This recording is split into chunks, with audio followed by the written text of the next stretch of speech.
Keep pressing. Oh, okay. Oh, dual pistols. That's the little homage to the old Lara Croft. Dual pistols. There's some other things you probably should be wary of. So he's watching him fall to his death. What's up?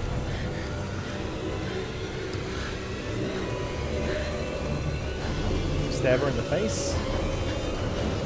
I don't know if that's gonna work. Wow, looking good. There, Himoto, whatever.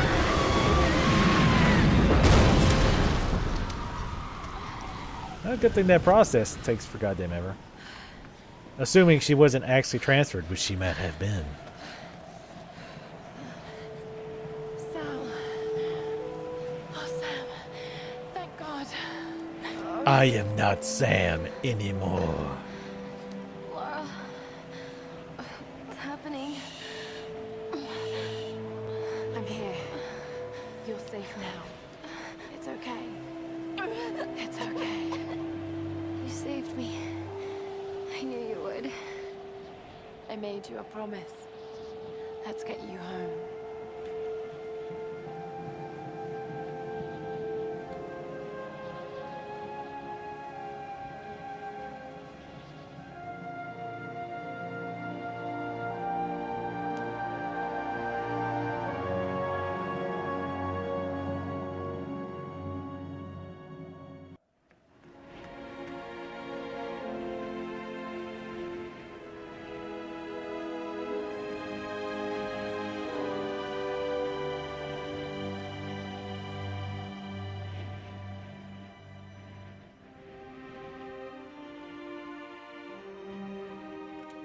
There's Lara! She's got Sam! Let's watch her carry her all the way from the boat. She did it. We were gonna leave, but...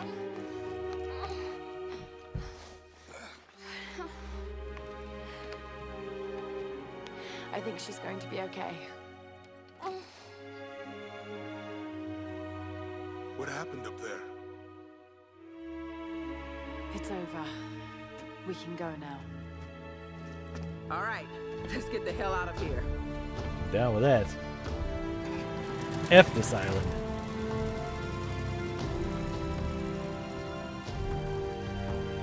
So it never really explains, I guess. I've been so blind, so naive. For years, I resented my father, doubted him like the rest. But he was right about so much. I just wish I could tell him that now. There are so many mysteries that I once dismissed as mere stories, but the line between our myths and truth is fragile and blurry. I need to find answers. I must understand. I must. Tomb Raid. A survivor is born. Epilogue. Day unknown. Nice cool mango Chef making me waffles before her ballet class. Need anything? Don't rightly know what happened to you on that island. Judging from those wounds and that look in your eyes, I'm guessing I don't want to know. Anyway, we'll be home soon. Hello, frame rate drop. Probably the hair. Or just frap sucking. I'm not going home.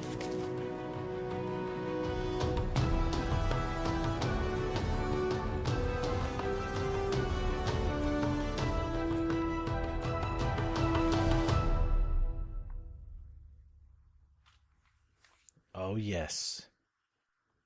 So I wonder if I can actually go back. Alright, well that was Tomb Raider. Oh, we hope you enjoyed.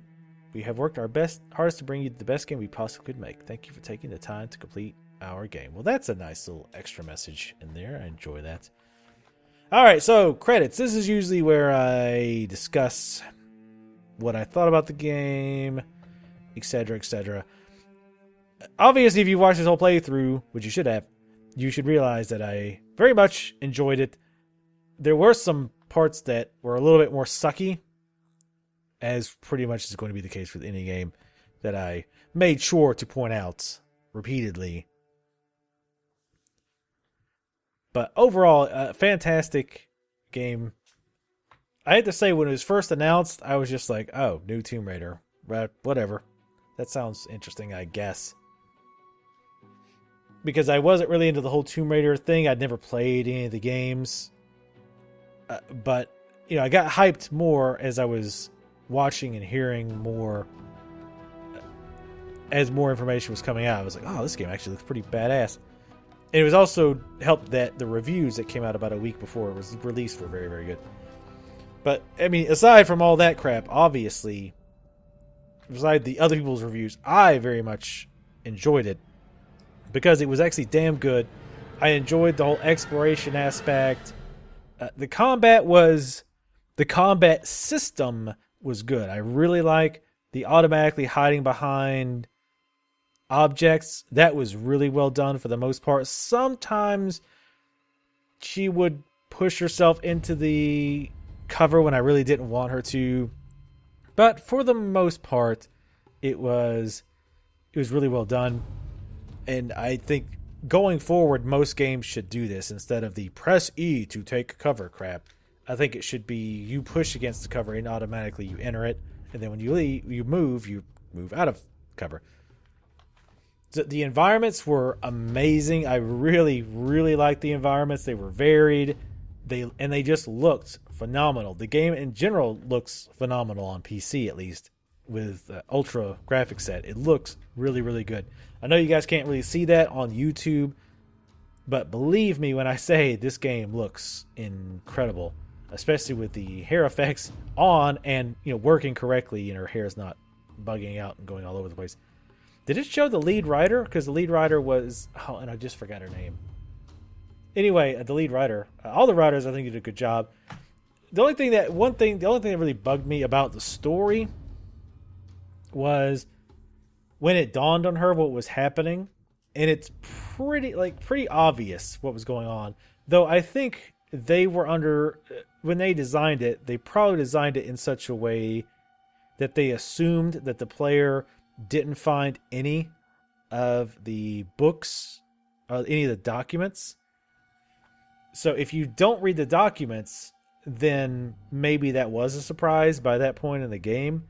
But if you actually read the documents, then it was pretty obvious what was going on, was at least theoretically that Himiko was just transferring her soul into a new body over and over. So I guess that wasn't really stated unless you read the documents, which that's fine by me. But it kind of threw it off because it was pretty explicitly stated that was happening in the books. And the fact that you've read the books, but Laura's still like, wait a minute, they're transferring the soul. So yeah, that's a pretty minor issue. I really like the historical references, multiple eras. You had the science lab, you had the ancient Japanese buildings, the samurais, and all that shit. That was really cool. It was a really fun experience. I really liked the jumping and the climbing.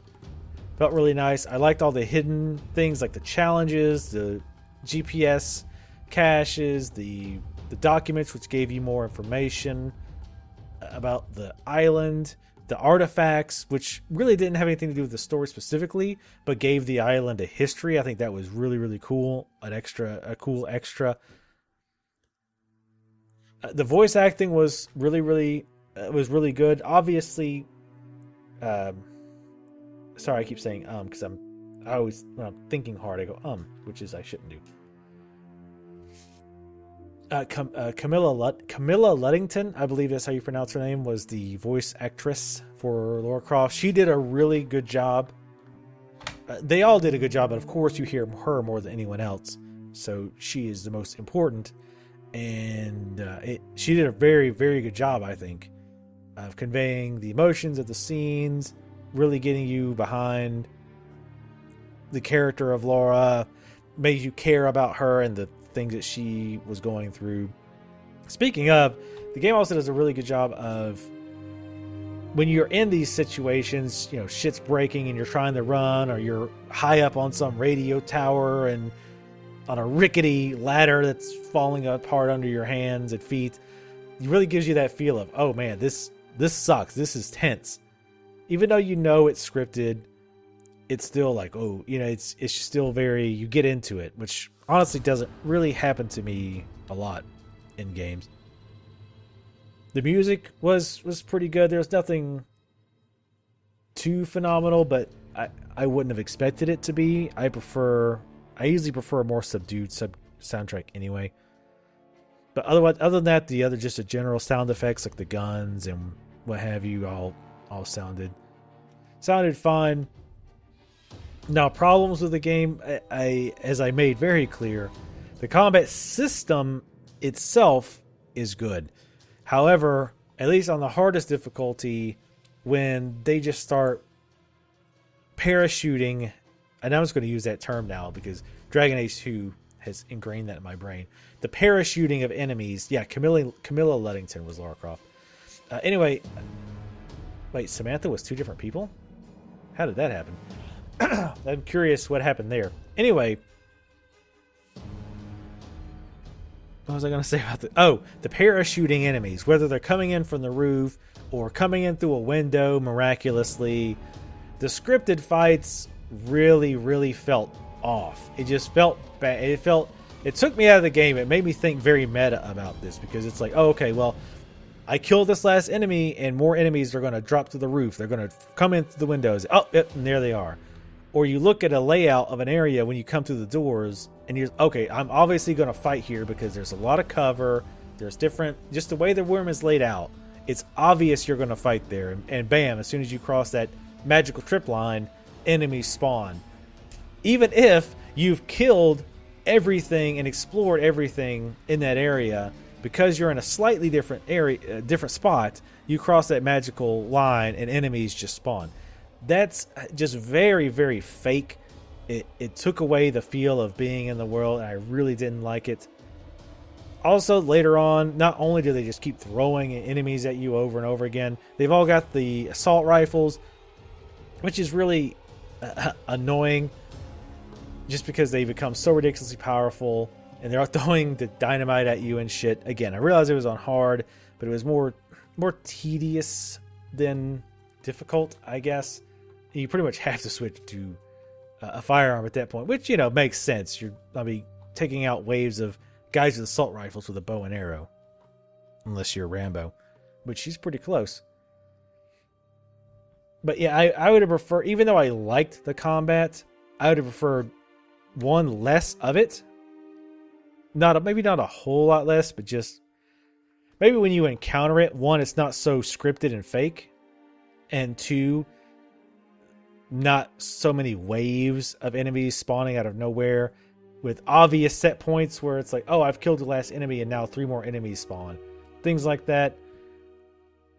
And also more basic combat where it's you and a bow and your axe versus other guys with bows and axes. That felt the best. The best combat was when you still were limited to a bow and a pistol, and they were limited to melee weapons and bows. It felt a lot more strategic. When they've all got automatic firearms, you can't run out really and dodge much because you are going to get blown away. Is this a bunch of Tomb Raider websites I wasn't reading? Anyway, yeah, that's when it started to get tedious. There also just way too many times that the enemies just spot you because it's scripted that way, as opposed to you being able to approach the situation, look at where the guards are, watch their paths, and take them out one at a time stealthily. It just seemed like they kind of pushed that. Oh yeah, you can approach the combat any way you want, but then half the time, all the enemies know you're there automatically. So that definitely took away. Overall, like I said, the combat system itself was good. The way it was implemented, not so great.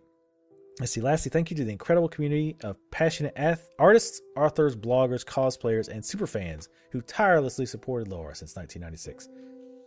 I do hope that most Tomb Raider fanatics are pleased with this game. I do feel that love you, Debbie Strauss. Did you try shooting the window? We love you, Dad. Okay.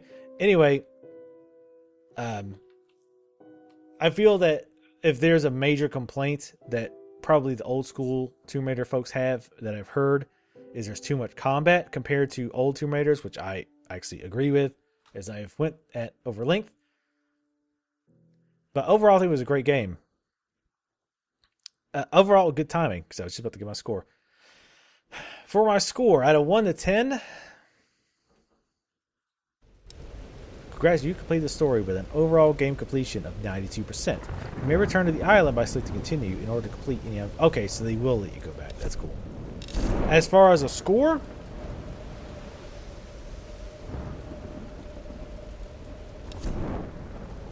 I'm thinking. I didn't just cut off. I'm thinking. Because I actually try to think hard about the scores that I give before I give them. I would give this an 8.5. It would have been a 9 if it weren't for the combat. The overuse of combat and how it just feels sloppy with the scripting and enemies spawning out of nowhere. That really took away from quite a bit of it. And I would have definitely preferred more tomb raiding. More feeling like you're actually in an ancient crypt. More of those side tombs, I guess, is what I'm saying, would have been great. But 8.5, again, as I always say, I use the entire scale, the 1 to 10. This is not an IGN where, oh, this game is mediocre and not very good. It's a 7. No, mediocre and 7 is a 5. Not a 7. So a 7 to me is still a damn good game. Hell, a 6 is a good game. So 8.5 on my rating is very high. As far as a scale, I also like to do a price scale to give you an idea of what I think you should pay for this game, because I think number scales by themselves aren't great. A game might be a 9, but if it's, $60, then it might not be that good. So for price, if you are into this type of game, Tomb Raider, Uncharted, you like exploring and you like finding hidden items and all that goodness, honestly, I have no problem suggesting a $50 purchase of this game. I have no problem with that. If you're not familiar with this type of game, you never played anything like this, you never played any other Tomb Raider, you never played any other Uncharted, and you're not really sure if this is your ball of wax, I would say maybe wait until you can get it for $30 to $35.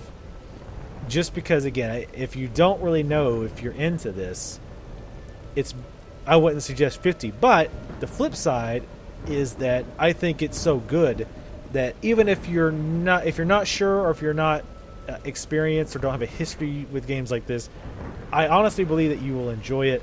I saw, because I watched Twitter when this was released just to kind of get an idea of people's opinions.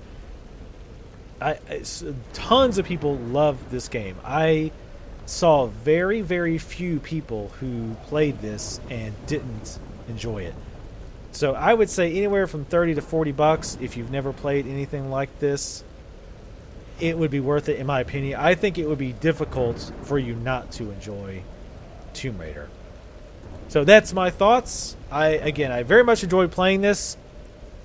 I hate that they wasted resources on multiplayer, but that's a whole nother rant. Go out, pick it up. Please support this game. It didn't sell that well as they wanted it to, and that's highly disappointing given how incredibly good it is and given how incredibly high the production values are. Anyway, I'm going to stop rambling on now because I know most people have not even bothered to listen this far. As always, thank you for watching. Please leave comments in the section below, and I will see you next time.